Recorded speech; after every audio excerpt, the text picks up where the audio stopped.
My partner and I got a breaking and entering call late one Friday night. I'd never responded to a call like that before, but it sounded serious. A young woman was home alone and heard footsteps downstairs, but when she was on the 911 call, the call was cut before she could give her location in the house. We arrived at the home and entered through the front door, which was left unlocked, which later proved to be how the break-in occurred. Both of us shouted, "Police!" with our guns drawn, expecting the suspect to be armed. We called out for Anna. That was the homeowner's name. Anna never called back to us. We knew she must have been scared and didn't want to give away her position to the intruder. We checked the whole first floor, which was small and quick. There didn't appear to be a basement. A door shutting upstairs drew my partner and I's attention. I led the way upstairs. All the doors had been shut, so I couldn't really tell which door I had just heard. I told my partner to check that one while I checked this one.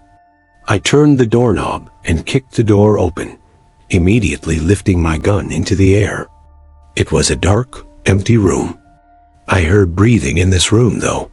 It sounded like a woman's breathing. I looked at the closet door, which was slid slightly open, and I saw half a face, mostly someone's eye, peeking through the opening. Resting assured it was Anna, I lowered my gun and said, "Anna, it's okay. You can come out." She didn't, and the breathing quieted. Then my partner in the next room called, "Jason, I found her." My feeling in that room suddenly went from at ease to ready to throw up. I raised my gun again and yelled, "Come out of the closet." They did not obey, so I called my partner into the room. He turned on the light, and we opened the closet together to see this disheveled, drugged-out woman holding one of Anna's kitchen knives. With two guns pointed at her, she dropped the knife, and we brought her into the precinct. Thank God I was stationed in a safer area of town the next year, and I haven't gotten any breaking and entering calls since then. As a state trooper for 15 years, I've experienced my share of close calls and uncomfortable situations. This happened over a decade ago when I was still relatively new to the job. I was on night patrol on an interstate about 2:30 a.m. I usually had my car parked near a bush to hide myself from oncoming speeding cars, but at this hour, I didn't really try to hide too much. I was moving my car and pulled into a gas station that sat on the side of the interstate. It was closed, not because it was late, but rather it was temporarily out of service. I noticed two cars parked in the lot next to each other. There was nothing immediately suspicious about this, but I kept my eye out just because strange things happened at this hour. I parked my car in a way that I could watch the interstate as well as these two parked cars. I realized that I didn't see anyone in either of those cars, though. Now, this was quite suspicious. The station was closed, and there were no workers here. I exited my car with my hands on my belt and approached the two cars. I tapped on the windows for both of them. Nobody in either of them, as I suspected. I began to walk around the lot as the occasional car zipped on the interstate. I went up to the glass of the closed gas station and knocked on it. I turned around, dumbfounded. Whose cars were these? Just as I imagined, they could be in the woods somewhere. I heard someone running from around the building and asking for my help. He was some young 20-something-year-old man, like me at the time. He said his car wouldn't start and needed help. Now, I told him right away that I was no mechanic and that he'd need to call a towing company, but he practically begged me to just check under the hood for a second. He ran to his driver's side and popped the hood. I looked under the hood with him, not really knowing what to look for, because I wasn't much of a car guy at the time. I asked if his battery died. I looked at him. I took note that he was looking around very oddly. He replied, "I don't think so." I then looked at the car parked next to him. "Whose car is that?" I asked him. He said he didn't know. He simply parked there to see if there was a porta potty in the back or something. I was reading through this, kids. Something was up here. As I looked back at the guy from the two cars, I saw him looking back at something or someone. I turned and saw another guy approaching me with a knife in his hand. I holstered my gun and aimed it at him. He dropped the knife and put his hands up. They both did. I immediately called for backup while keeping the two at gunpoint. I cuffed the one who was holding the knife and placed him in the back of my car, and then grabbed the second pair from my glove box and cuffed the second guy. When backup arrived, I went to the back of the gas station where the first guy had originally approached me from. What I found there still holds up to be the most disturbing thing I'd ever seen in all of my years as a trooper. 2 fresh dead bodies wrapped in garbage bags, cut up in 2 pieces each to fit in the bags. Along with them was also a shovel sitting on the concrete by the woods. The 2 were planning on burying the bodies somewhere in the woods off the interstate, and it seemed they were in a hurry. These 2 were a couple of the dumbest people I had ever interacted with. Being that out of anywhere in the state, they chose to bury 2 bodies off an interstate behind a gas station. Going to sleep at night, knowing you almost had your throat slit by somebody on the job messes with you.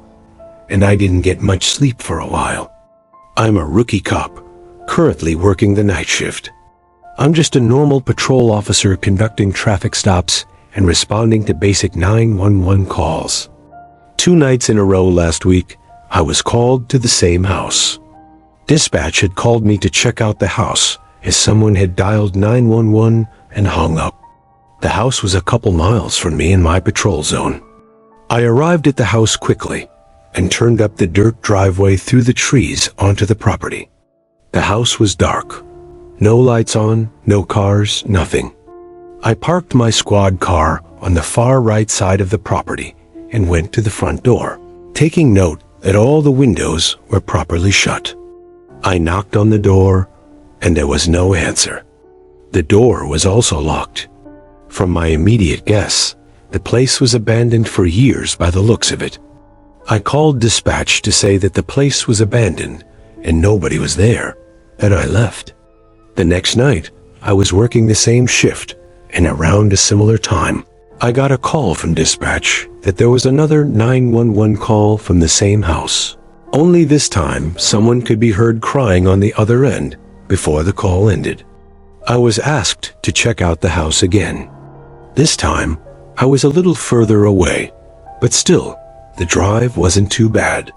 I pulled up the dirt driveway again onto the property, and again, no lights, no cars. I approached the front door again, and this time it was left cracked open. I knocked on the door while holding the doorknob to prevent the door from pushing open. No answer. I called dispatch that I would be entering the house, which I was cleared to do since the crying over the line implied an urgent situation inside the house. I drew my gun and entered the house. I tried to find a light switch without luck. I had my gun in one hand, and now my flashlight in the other. The house was mostly silent, besides this sound coming from behind a closed door, the basement door. I called dispatch for backup and whispered. The sound coming from down in that basement was a tone like a dial tone of a phone. I started walking down the stairs as quietly as possible. I got to the bottom and followed the noise of the dial tone to an old, early 2000s style landline speakerphone. The phone was off the hook, and it was playing the dial tone on speakerphone. I put the phone on the hook to silence the noise, and it was almost as if it were planned to happen like this. As soon as the phone hit the hook, I heard a muffled, laughing-type noise in the far corner of the basement. I turned around, and there was some guy standing opposite me in the basement with his hand over his mouth, and he appeared to be laughing, but it wasn't this genuine laugh. It was more like a sickly, mentally unstable laugh. The guy was holding something in his other hand. I couldn't see what it was at first. When he raised his hand up to his head, I realized he was holding a revolver. I aimed my gun at him and yelled to drop the weapon. He paused as he had his revolver to his head, apparently about to pull the trigger, so I shot him in the arm twice, causing him to drop the gun. He screamed in pain as I cuffed him and brought him upstairs. I requested a medical team at once. A second squad car pulled up, as did an ambulance a few minutes later. The scariest part about this for me was not that I had to shoot a man in the arm twice. It was that I was mere seconds away from seeing a man spray his brains out onto the wall. My partner and I got a radio call of a welfare check, which is just to check on the welfare of a person. A woman's ex-boyfriend called because he received a text from his ex stating that she wished it had never ended and that she could no longer go on without him. We got to the place, knocked, pounded, etc. No answer. We called the number the ex provided and got an answer and a hang-up, so we heard it from the outside window and knew she was in there. We said we're going to break the door down if she doesn't answer. We heard some slurred mess of speech. She unlocks but doesn't open. We opened the door to find a young woman, wet, naked, pale as hell, and swaying in one spot, her hands bleeding. We called a rescue ambulance, and she's off to the hospital. Now to the creepy part. None of the lights would turn on, so we conducted a safety search and found candles lit in the bedroom and bathroom. On the walls were Bible scriptures written in her blood and a tub of brown water, the water being mixed with old blood. How she survived, because that water was dark. She had been sitting in it for approximately 3 to 4 hours. Before getting transferred to a different county, I used to work as a police officer in Burlington, New Jersey. Burlington is not a safe place. They say that crime there is 88% higher than the rest of Jersey. Having worked there for a year, I got to learn that firsthand. There would be a lot of break-ins, robberies, assaults, and after a while, you'd get used to those calls. Sometimes you get pretty strange, unsettling calls, though. This was one of them. Most Burlington locals are familiar with the McNeil Mansion, a long-abandoned mansion that sits right on the Delaware River. The home was constructed in 1894 to serve as a residence for Andrew H. McNeil, as well as his wife and 4 daughters. The house had been abandoned and left in decay since 1974 and is now owned by the county. Sometimes there would be kids trespassing on the property to check it out. A little past midnight, I was told over the radio by dispatch to investigate the properties there. Was a report by a neighboring house that there were some people seen hopping the fence to the property. Upon entering the property, I noticed a light coming from inside one of the upstairs windows. Part of me inside died a little as I realized someone was in there, and it was my job to go in and get them out. I requested backup into my radio and stated I would be entering the mansion to pursue a trespasser. I scanned the outside of the house once more, looking for an entry point, and found one of the lower windows was smashed open and easily accessible, and that's how I made my way in. Right away, the first thing I did was make my presence as a police officer known. I was inside what appeared to once be the living room of the mansion, rubble covering the whole floor. Footsteps upstairs. I shouted again, expecting them to come down the stairs. They didn't. Then it was my job to go up. I went up the stairway and started walking around. There was no way to hide my steps with all the litter and rubble on the ground. Something fell in a nearby room. This is when the worry and fear really started to kick in. At this point, I had my hand on my gun holster, ready to react.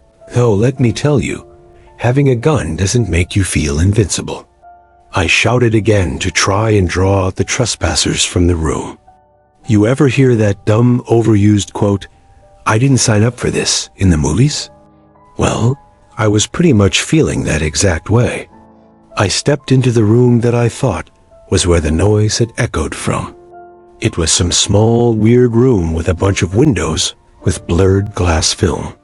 There was a sliding closet door open about 3/4, so someone had to be in there.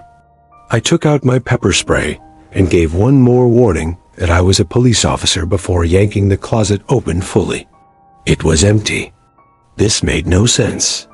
I looked around the room at the windows and looked to an outside deck, and there was someone standing behind one of them. I couldn't see anything about their features other than the outline of their body. Then I realized there were people at the other windows too. Maybe they were all looking at me through the window film. Such a ghostly appearance they gave, like a picture from a kid's horror novel. I found the door to that deck in an adjacent room. When I stepped out, the three figures standing at the windows were gone. I didn't see any other way off the deck besides the door I came out through.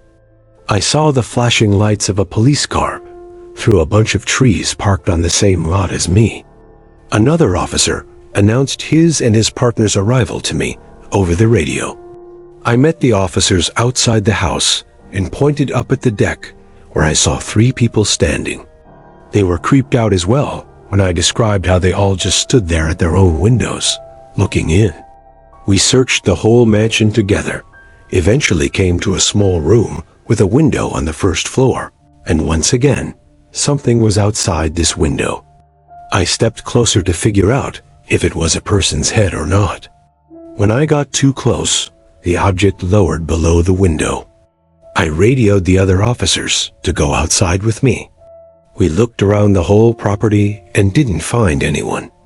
We searched for another 10 to 15 minutes before closing up all the entrances to the house and moving on. The scariest part of this for me was definitely seeing three ghost-like silhouettes, all standing at their own of the three windows to that deck, looking inside at me.